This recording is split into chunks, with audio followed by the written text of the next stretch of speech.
Pia operesheni na misako imeendelea kufanyika na kufanikiwa kukamata wahalifu waliotenda uhalifu huo. Watuhumiwa waliokamatwa na upelelezi wa makosa yao kukamilishwa walifikishwa mahakamani na baadhi wamepatikana na hatia na kuhukumiwa kifungo. Katika mahakama ya wilaya ya Kyela, mtuhumiwa anaitwa Zawadi Jackson Mwakijolo. Huyu ni mwandishi wa habari na mtangazaji wa kituo cha utangazaji ambacho kinajulikana kama 94.1 K4 FM. Ni mkazi wa Itunge wilayani Kyela katika mkoa huu wa Mbeya.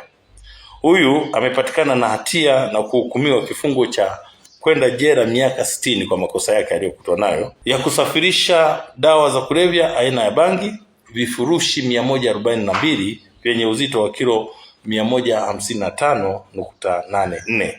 Hukumu hiyo imetolewa na Mheshimiwa Paul Mabura Barnabas Aprili 29 mwaka huu 2026 katika mahakama ya wilaya ya Kyela.